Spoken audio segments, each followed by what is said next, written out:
The warehouse was unusually quiet, though the sound of distant forklifts echoed in the background. Something was wrong. That morning, the manager gathered all employees in the packing area. No one smiled. No small talk. Just a single sheet of paper in his trembling hands. "In 45 days, this facility will be closed," he announced flatly. Some workers looked down. Others clenched their fists. A few simply dropped to the floor, speechless. At the very back stood an old man in a faded work uniform, his posture straight, his face unreadable. His name was Frank Collins. Most didn't know who he truly was. Few realized he once led a military logistics unit in active war zones. Now he was just a quiet warehouse guy who moved crates and rarely spoke. Frank scanned the room. He saw the fear in their eyes. They weren't just losing their jobs. They were losing their dignity. Their families would lose stability, and this small town would lose its pulse. Tomorrow morning, the CEO from headquarters would arrive. He didn't know the names of the people here. He only knew numbers. And by the numbers, this plant was already dead. Frank gripped his safety helmet tightly. In his eyes, there was something brewing. Not anger, not panic. A plan. The CEO's car pulled up exactly at 8. Tyler Grant stepped out wearing a crisp gray suit, shoes that hadn't seen dust, and an expression that said he didn't come here to argue. At 39, he was considered a rising star, young, sharp, and ruthless with numbers. He walked through the plant with quick steps, eyes scanning equipment, noting inefficiencies. Employees stood aside in silence. No one dared speak. No one except Frank, who stood at the corner of the loading bay, arms folded, watching. Inside the office, Tyler began the meeting with slides, numbers, graphs. All roads pointed to one thing. This facility cost too much to operate. Automation elsewhere had cut costs by 40%. The plant in Ohio had to go. Someone cleared their throat. It was Frank. Tyler blinked, surprised. "You have something to add?" he asked, half amused. Frank stepped forward and placed a thick folder on the table. It was a hand-bound document titled Strategic Restructuring Model, 12-week implementation. Yellowed pages, handwritten notes in the margins. It looked like it belonged in a war museum. Tyler chuckled. "You expect me to read that?" Frank didn't flinch. It saved lives before. It can save jobs now. Without waiting for a response, Frank turned and left the room. Tyler rolled his eyes and set the folder aside. But that night, back in his hotel room, the folder stared at him from the desk.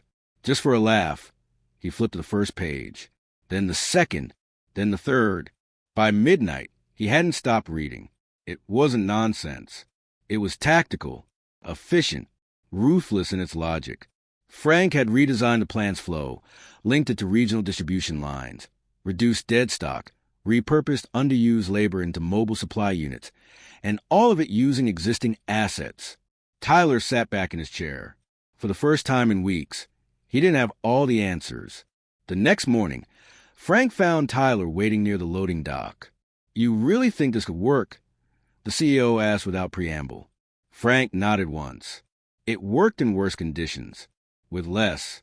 Tyler hesitated, then finally said, 3 days. Show me something real. If I don't see measurable savings and operational gains by then, the shutdown continues. Frank didn't shake his hand. He simply walked past and got to work. By noon, he had gathered a handful of senior staff, men and women who'd worked there for decades. Some were skeptical, others just tired. But Frank didn't ask for belief. He gave instructions, direct and simple, just like in the field. Forklifts were rerouted. Pallet systems were reorganized. Dead zones in storage were repurposed into transit areas. Every square meter was mapped, timed, and reassigned. Old inventory systems were replaced with a manual tracking method Frank had adapted from his military days. No internet needed, just precise coordination and human discipline. He moved like a man on a mission, not frantic, calculated. Meanwhile, Tyler watched in the upper office, arms crossed. He didn't know what to make of it yet. It looked chaotic, outdated, too analog, too human. But behind the rust and routine, something was shifting. That night, Frank stayed behind after everyone left. He sat alone at the break room table, circling numbers on a printed chart, murmuring to himself. The paper trembled slightly in his hands, not from fear, from age, but his eyes were still sharp.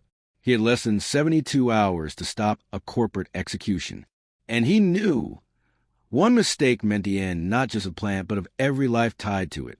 By the start of day 2, the plant looked unrecognizable. Forklifts moved in tight formations. Shelves were labeled with new color codes. Workers moved with a sense of urgency, guided not by managers, but by hand-drawn maps Frank had distributed that morning. Tyler walked the floor, clipboard in hand, tracking numbers. Cycle times were down. Throughput was up. Even the break schedules were optimized. It wasn't perfect, but it was something he hadn't expected. Progress. Frank didn't celebrate. He just moved to the next checkpoint. But then, just after lunch, the blow came. One of the external transport vendors, responsible for 40% of the outbound shipments, called to cancel all future pickups. The new schedule was too aggressive, too complex. They couldn't risk the delays. Effective immediately, the partnership was over. Panic set in. Supervisors began whispering about calling it off. One even suggested going back to the original shutdown plan before things got worse. Frank remained silent. Then he asked one question. Do we still have an open loading bay on the west side? Someone nodded. Frank picked up the phone. Not to call a vendor. Not to call logistics. He called someone from a name tag that hung inside his locker. A name with no title. Just the word captain and a scratch phone number. Less than 2 hours later, a retired military transport operator rolled up to the plant in a beat-up truck with reinforced flatbed. Behind him, 2 more rigs followed. They weren't polished. They weren't corporate-approved. But they were reliable and ready. Back when the system broke down overseas, Frank said, "We built our own system. We'll do it again here." By evening, the loading docks were back in operation. The workers didn't say much. But something had changed in the way they looked at Frank, not just as a peer, but as the one man who refused to fold. The third day dawned with a strange air of optimism. The plant was humming with activity, more fluid than it had been in years. Frank had restructured the entire operation in a way that maximized every inch of space, every moment of time. Tyler walked to the floor once more. His eyes scanned the area, looking for any signs of failure, any cracks in the system. But there were none. Frank's plan, against all odds, was working. The numbers were clear now. Production had increased, downtime had decreased, and the savings were visible. It wasn't just a hopeful experiment anymore. It was a tangible, functional reality.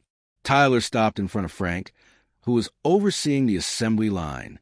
"You did it," Tyler said, his voice holding an edge of surprise. Frank didn't look up. "It's not done yet. We got hours left." But Tyler didn't press further. He knew, deep down, the hard part was over. Or so he thought. There was still the board to convince. The final decision-makers who wouldn't be swayed by efficiency alone.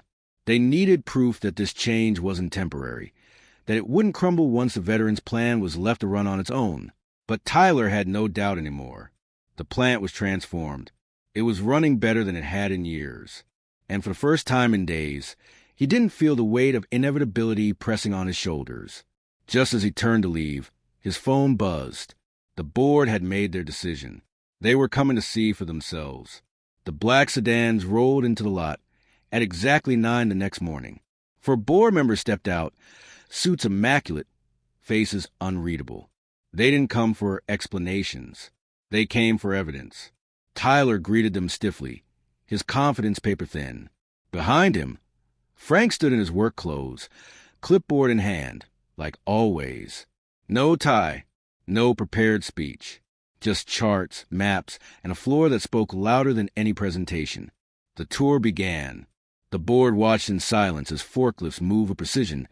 Shelves flowed with stock rotation, and the once chaotic shipping area now operated like a well-oiled machine. Every question they asked, Frank answered calmly, with data, not promises. But then came the test. One of the board members, a sharp-eyed woman named Catherine, asked to see the weekly cost comparison between Frank's model and the previous system. Tyler hesitated. That spreadsheet wasn't ready yet. Frank reached into his folder and handed her a printed graph, already color-coded and annotated. She scanned it, then looked up. Where did this model come from? Frank looked her in the eye. Combat zones. No room for error there. The group continued in silence. No nods, no praise, just scribbles on notepads and glances exchanged between executives. By the end of the walkthrough, the plant floor had returned to routine. The board retreated into the conference room. Doors closed. The waiting began. Frank sat outside the room alone, flipping through old diagrams. He didn't pace. He didn't fidget. He had been through worse than this. Inside, voices rose and fell. Someone had played it safe. Go back to the shutdown plan. Others saw something they hadn't expected. Possibility. And at the center of it all was a man who should have retired years ago. But instead, he rewrote the future of an entire plant. Minutes turned into nearly an hour. The conference room remained sealed, blinds drawn. Workers peeked through the hallway windows. Whispers spread. Was it enough? Would they shut it all down anyway? Frank didn't move. He sat quietly near the vending machine, sipping coffee that had gone cold. Tyler paced across the hallway, eyes darting toward the door every few seconds. Even he couldn't read them. The numbers were solid, the transformation undeniable. But corporate decisions didn't always follow logic. Then the door opened. Catherine stepped out first, followed by the others. Their faces gave nothing away. No smiles, no frowns, just calm, clinical expressions. Tyler approached them. Well, he asked, trying not to sound desperate. Catherine adjusted her glasses. We'll keep the plant operational, she said flatly. Under one condition. Tyler blinked. Anything. Colin stays, she said. Full authority over floor logistics. And we want his plan documented and presented to the board quarterly. Frank looked up from his chair, slowly rising to his feet. One of the other board members, a gray-haired man who hadn't spoken the entire time, turned to Frank and said, Whatever you did here, it's more than numbers. You got people to believe again. No applause, no cheers, just a weight of relief settling like rain after a long drought. The board left just as quietly as they had come. And then it happened. One by one, workers stepped away from their stations, not to celebrate, but to shake Frank's hand, to nod, to whisper a simple thank you. Tyler stood back, watching it unfold. He had come to close the place. But instead, he had witnessed a resurrection. The days that followed were filled with activity. Not panic this time, but momentum. Real, forward-driving energy. Workers moved with purpose. Supervisors followed new floor charts. Every department began reporting small gains, less waste, faster turnaround, smoother coordination. Frank's plan didn't just hold. It expanded. Tyler had offered him a private office. Frank declined. He preferred staying on the floor, clipboard in hand, boots dusty, walking the aisles like he always had. Only now, people listened when he spoke. Still, something lingered in the air, a tension no one could quite explain. Maybe it was a fear that the good news wouldn't last. Maybe it was a question they were all too afraid to ask out loud. What happens when Frank finally leaves? Late one evening, long after the others had gone home, Frank stood at the loading dock alone. The sun was almost gone, and the horizon burned orange behind the line of trucks, still moving out. Tyler approached from the side, hands in his pockets. You know, he said, I looked up your record. You were decorated. More than once. Frank didn't turn around. That was another life, he replied softly. Tyler stepped closer. Why come back here? Why not just walk away like the rest? Frank finally turned, his eyes tired but steady. Because walking away's easy. Fixing something that's broken, that takes heart. He handed Tyler a sealed envelope. This is the next phase of the plan. 10-week rotation cycle. Ties in with regional distribution. You'll need it.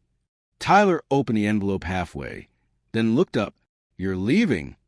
Frank nodded once. This place doesn't need me anymore. It needs people who care. That's why it survived. As he walked away, the lights on the plant floor flickered off, row by row, until only one light remained above the main entry door, where Frank paused for a moment. He turned back just once, then disappeared into the dark. Frank never came back. At first, some thought he might return for a visit, a surprise inspection, maybe one last walkthrough, but he didn't. No calls, no letters, just silence. Yet strangely, the operation didn't falter. His systems had been built for people, not machines, designed to empower, not replace. Employees who once followed directions now made improvements. Teams that once worked in silos now communicated across shifts. The plant didn't just maintain the new rhythm. It began to evolve. In the main office, Tyler kept Frank's clipboard on the wall, not as decoration, but as a reminder. Underneath it, he pinned a copy of Frank's 10-week expansion cycle. It became the core of the plant's new operating model. Corporate noticed. Other facilities began requesting access to the Collins method, as the board now called it. Tyler spent hours on calls explaining how a near-retired warehouse worker had built a better system than a decade of consultants ever had. The workers, once labeled as replaceable, were now seen as a case study in workforce resilience. But even with the success, something still felt unfinished. Until one morning, a package arrived at Tyler's desk. No return address. Inside was a single, handwritten note. If you're reading this, it means the plan worked. Don't let it stop here. FC. Beneath the note was a flash drive, encrypted, containing something no one expected. Diagrams, charts, even video logs from Frank's field deployments overseas, showing how he adapted military logistics under fire, and how those same principles could save businesses under pressure. Frank hadn't just saved one plant. He had left behind a blueprint. Winter came quickly that year. Snow dusted the old warehouse roof. But inside, warmth pulsed through every corner. Not from heaters, but from purpose. Orders were up. Staff had grown. The loading bay, once silent and cold, now roared day and night. Frank's system had spread beyond the plant. 3 regional centers had adopted variations of his plan. Word traveled further, quietly but persistently. Executives from out of state came to see what had happened in Ohio. They left with copies of hand-drawn diagrams and stories that didn't quite sound real. Tyler, now promoted to regional director, kept Frank's flash drive in his drawer. He hadn't shared everything inside. Not yet. Some of it felt personal, like it belonged only to those who had seen the factory fall and rise again. On the anniversary of the day the plant was supposed to shut down, the workers held a gathering. No formal speeches, no podium, just coffee, laughter, and music echoing through the shipping lanes.